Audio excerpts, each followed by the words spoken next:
Hey, what is up, soccer fans all over the world? Welcome to this week's episode of the Saudi Soccer Show. I'm one of your co-hosts, Brian Lofermento, and I am joined by the voice of soccer in America, Nick Webster. Nick, a week of goals galore. How are you feeling this week?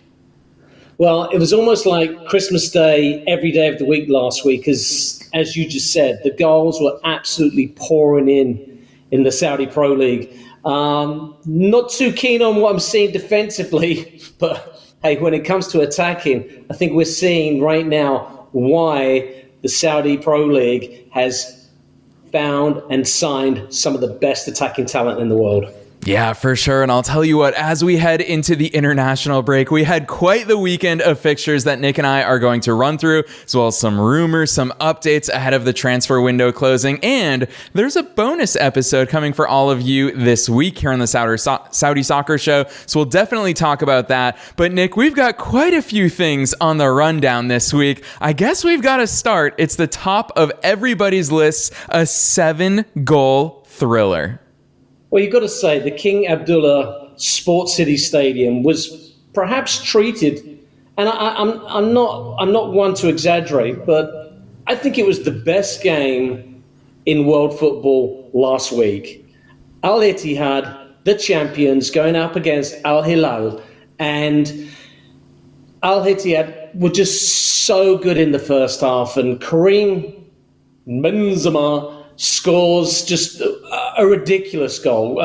One of his specials that perhaps only he can possibly score. And the home side, I mean, they were just cruising. Hamdallah scored his 5th goal in 5 games. We're going to talk about him a little bit later in the show. The one copy block was Coronado going off with an injury. But at halftime 3-1, Al Ittihad cruising. Nuno Espirito Santos, you saw him on the sideline. I mean, he's got a grin from ear to ear. He thinks it's absolutely done and dusted. But Al Hilal have this gentleman by the name of Mitrovic.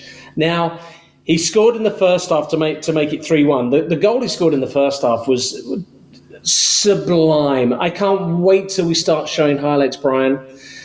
Big cross from the right-hand side. He's on top of the 18, and he hooks his body around and hits a volley into the top corner. I mean, it was just magnificent. The second half comes around. Jorge Jesus, and this was the battle of the Portuguese managers, by the way. You know, you've got Espirito Santo and Jorge Jesus, both Portuguese, makes some tweaks, pushes Mitrovic even further up the field, and Salam Al-Dawsari, he scores his absolute mind-blowing winner in like the 80th minute. I mean, it was just ridiculous. But, you know, before that happened, Mitrovic with a couple of poachers finishes, one at the far post, one from the penalty spot. And, I mean, this game, when you watch the highlights, was a complete just ding-donger, back and forth, back and forth. But for me, though, to watch the champions lose at home, I mean, they were unbeaten. They had the perfect record coming into this game. And Al Hilal went and mugged them 4-3. Just a ridiculous game of football.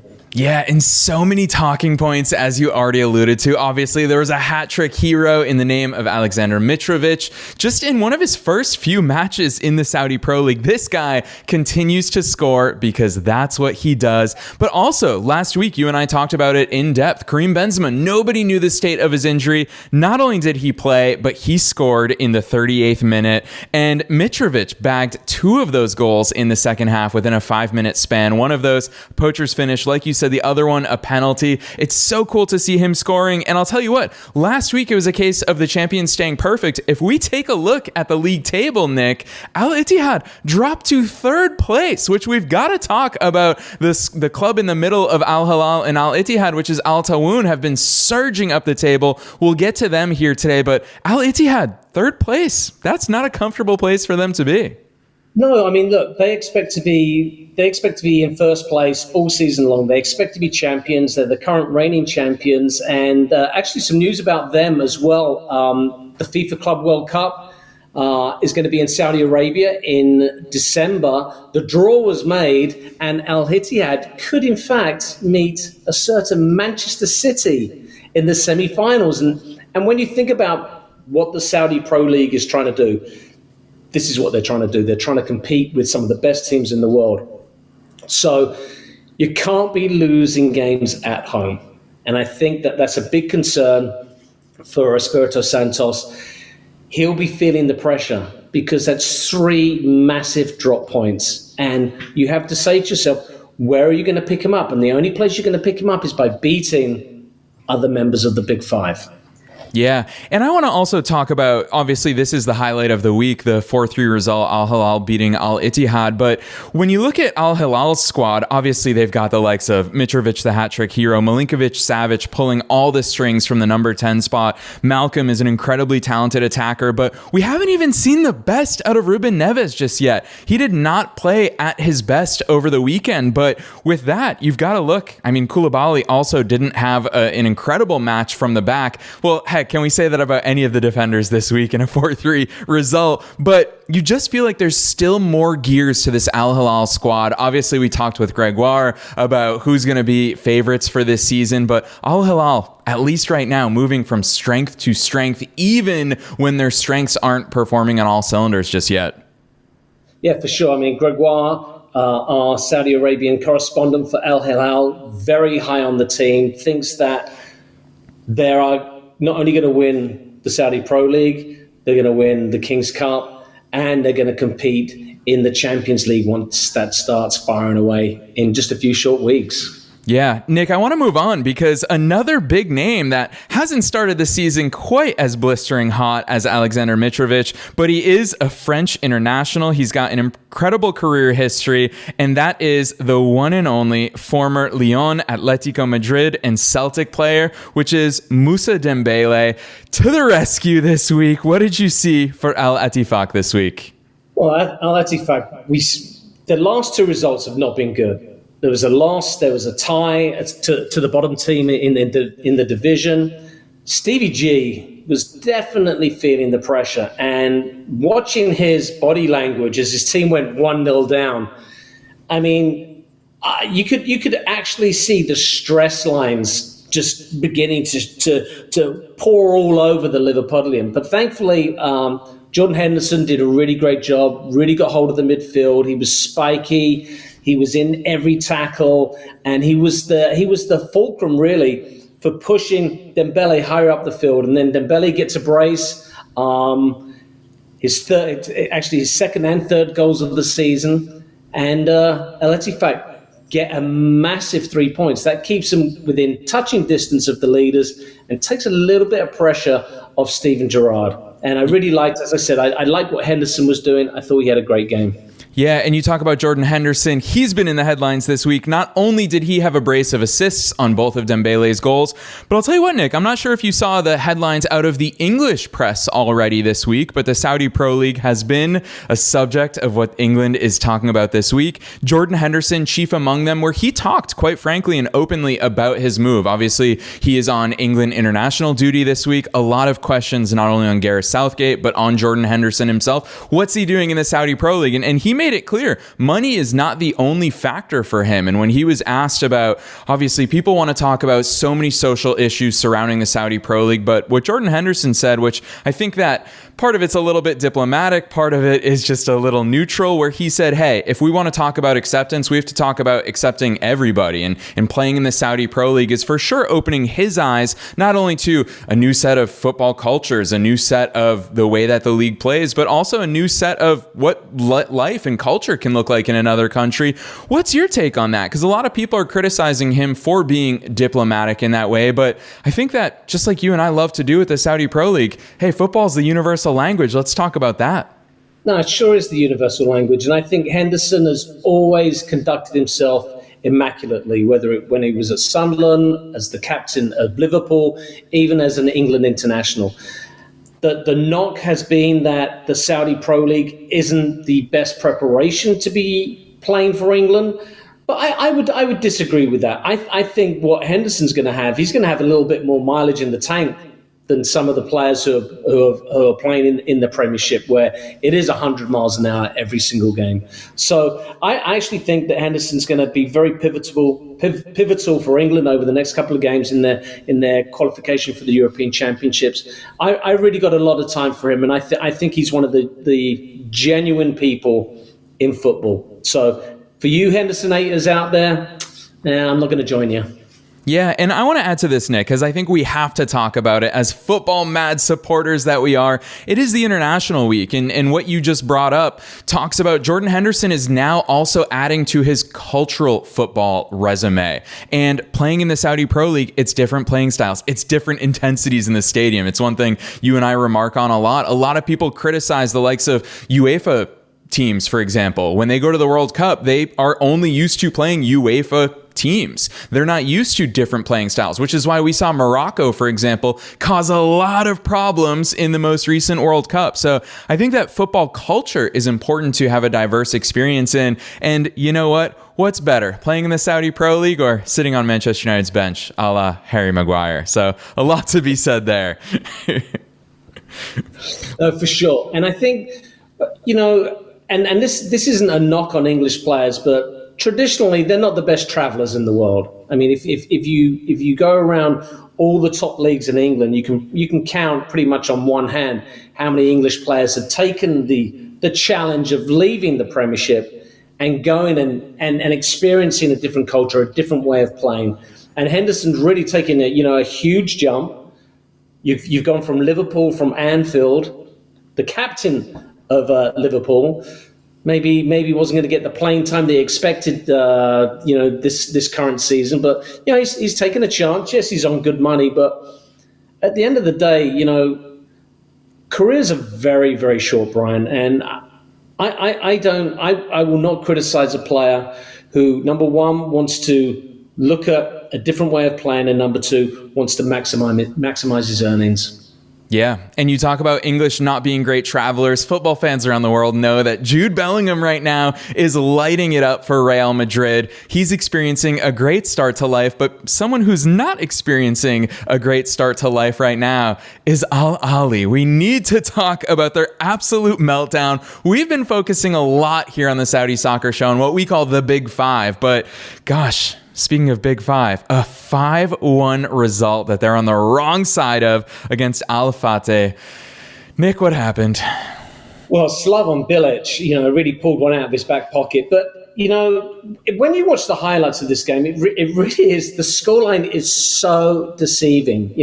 Matthias Jesle, the Al Ahly coach, he was looking at his team 2-1 down and thinking, you know what, I think we can get back into this.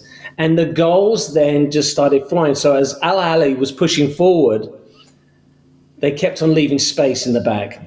It's 2-1 in the 89th minute. It's 3-1 in the 90th minute. It's 4-1 in the 93rd minute. And then it's 5-1. Incredibly, there was 14 minutes of additional time play where Al Fateh scored their fifth goal. But yeah, I mean, this regardless of whether you're conceding 3 goals in injury time, regardless, coming into this game, Al Ahly was unbeaten. They were perfect. 4 games played, 4 wins, 12 points, top of the table. And this is a team that has the fearsome Mahrez, Saint-Maximin, Firmino. They were still on the pitch, which is really quite remarkable. They were still on the pitch, and I guess what they were doing was no defending whatsoever. They must have been pushed up so high. Al Burakin for Al Fateh, he scored his 4th goal of the season, and he's having quite a sneaky little season. And there's a couple of players that are on the goal scoring charts that you wouldn't expect to see. But I think this was a big surprise, and I think it could be a warning that Al Fateh under Slaven Bilic, they may have started slowly, could be beginning to find their groove, because it's very easy to get fixated on the Big Five. But I'm telling you right now, there's more to the Saudi Pro League than the Big Five. And Al Fateh, a proof of the pudding, as is our next topic.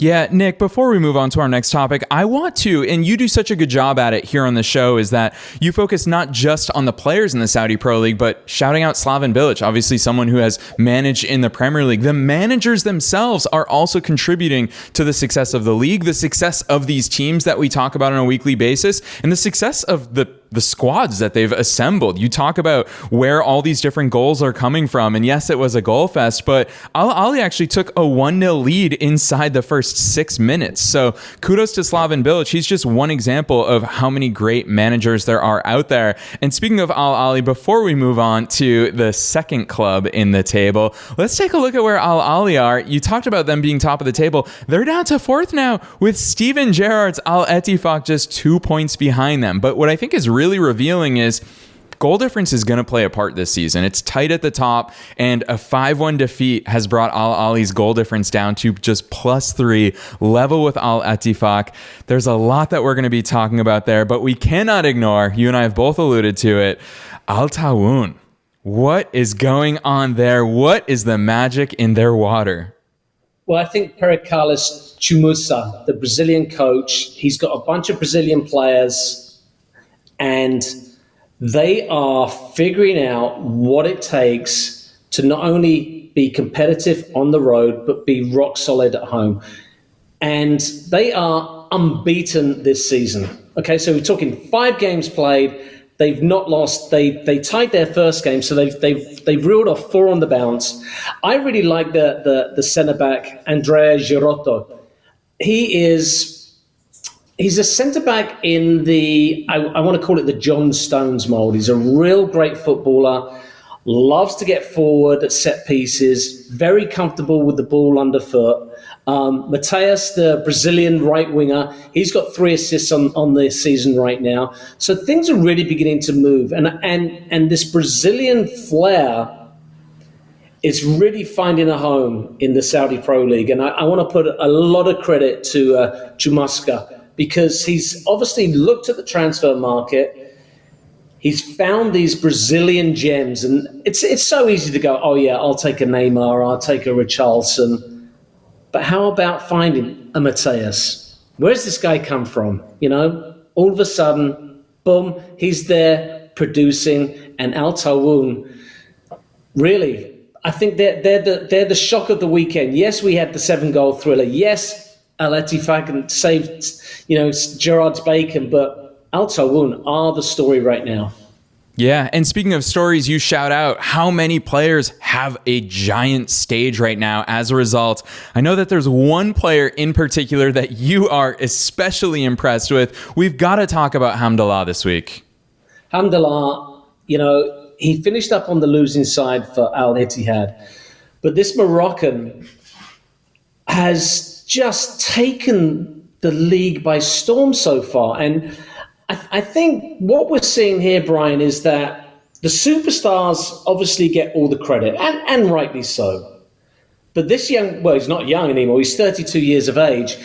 I think what he's seen is that there's so much attention on the likes of Benzema that he's finding these great pockets of space. He's finding these opportunities, and he's proven himself to be an outstanding goal scorer. I mean, I think he's 2 in the goal scoring charts right now, only behind your boy. So that to me signifies that we're seeing a lot more depth throughout the league than previously first thought of. Yeah, Nick, I've got to interrupt here because I just received an urgent notification that you and I have broken Saudi Pro League rules as we've gone 18 minutes and 45 seconds without talking about the greatest player of all time, and that's Cristiano Ronaldo. We need to jump right in because Al Nassr, we keep talking about 5-star Al Nassr, and it's for a reason because they cannot be stopped. Nick, I'm just going to shut up and listen to you talk about how great Al Nassr is. I mean, 10 goals in their last 2 games. In fact, 14 in their last 3. You've got to say that this Ronaldo-Mane bromance is just completely out of control. Ronaldo with his 6th goal of the season. And most importantly, he's also throwing in some assists as well. Ronaldo's got 4 assists on the season. So if he's on your fantasy team, and I think that's our next move, Brian, creating a fantasy for the Saudi Pro League. If he's on your fantasy team and he's your captain, you're doing very well. Mane chipped in with his 5th goal of the season. And I got to say that whatever Luis Castro is putting in the halftime water for these guys, whatever it is, it's completely working because they are just playing some just fantastic offensive football. And even though I have been critical of the defending this week, there was very little that their opponents could do because Al Nassr were just absolutely on fire. Yeah, there's so many things I want to pick out of this match.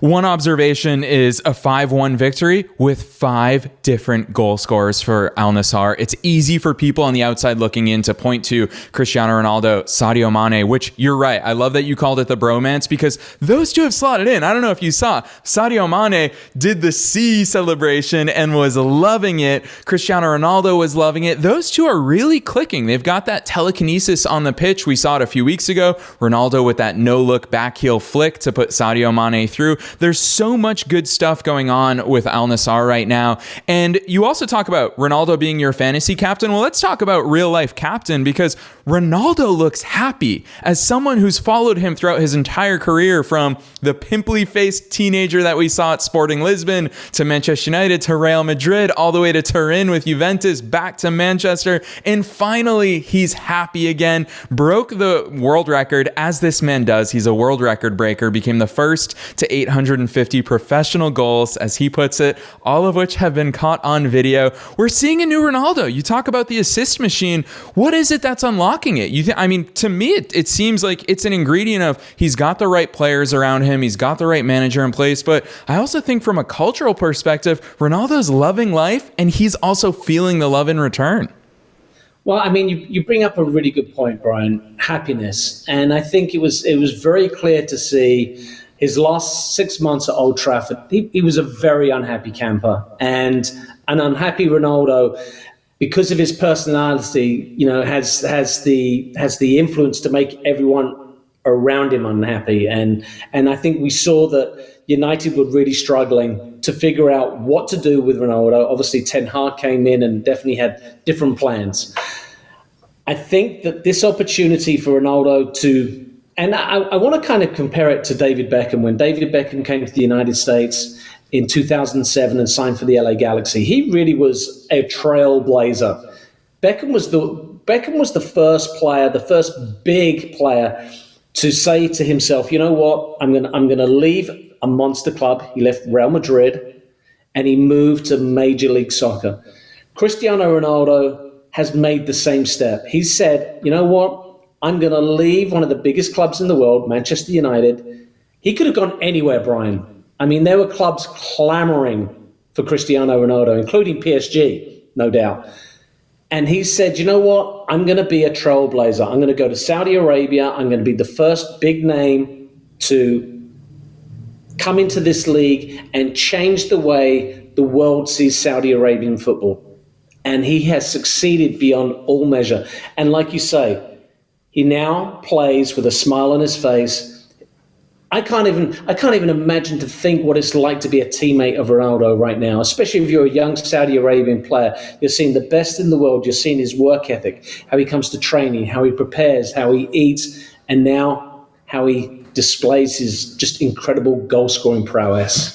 Yeah, and a video that's been going and making the rounds online right now. It's not from this past weekend of action. It was from a few weeks ago, but it was when Ronaldo and Mane were both on the bench together. And Ronaldo, while sitting on the bench, was trying to help his teammates on a set piece. Mane literally pushed Ronaldo and said, go, help them. And we saw it from Ronaldo in the Euros when Portugal went to the finals, and he was essentially a second manager. He's invested again, seeing that level of investment and care. It's different. We don't always see that from stars. You talk about Major League Soccer here in the US, we've seen a lot of stars come and go without caring whatsoever. The way that Zlatan Ibrahimovic, for example, talks about Major League Soccer, it's not in the fondest of fashions. And so, yeah, Ronaldo's invested here, and I love to see that. And you're right, for his teammates, how uplifting is that? The greatest of all time, still scoring goals at this age, still invested in elevating the performance of everyone around him. Yeah, let's go back to the table again and see how Al Nassr are doing, because when you look at that, and you mentioned it, Brian, goal difference, it's pretty impressive right now.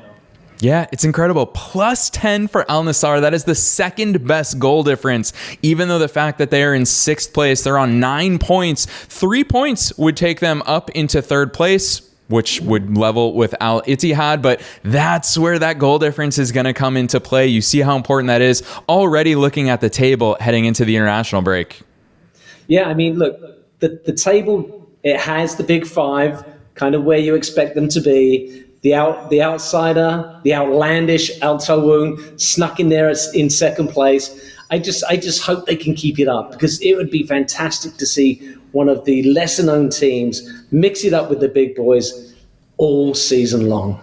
Yeah, Nick, as we wrap up talking about this weekend's action, we're going to switch gears a little bit in a minute. I think it's fun every week to talk about the Golden Boot race. Already, Cristiano Ronaldo is top of the Golden Boot race with 6 goals. 2 of those have been from penalties. In second place, we've got a tie between Sadio Mane as well as your boy, Hamdallah, with Malcolm Mitrovic, Al Buraikin, and Al Dawsari in third place with 4 goals apiece. Nick, what are you thinking? I mean, we're seeing such a diversity in who is leading the Golden Boot race. Obviously, Ronaldo's up top, but there's a lot of contenders there with more goals to come.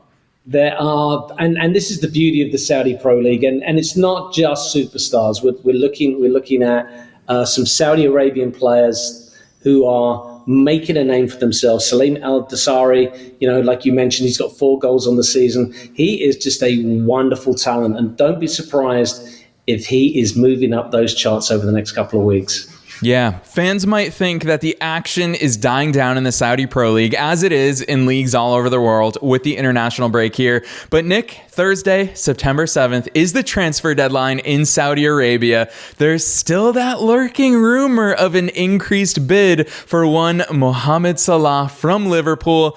What are your predictions here? Oh, I mean, it's such a tough one. I mean, Liverpool turned down 150 million. They cannot turn down 200 million.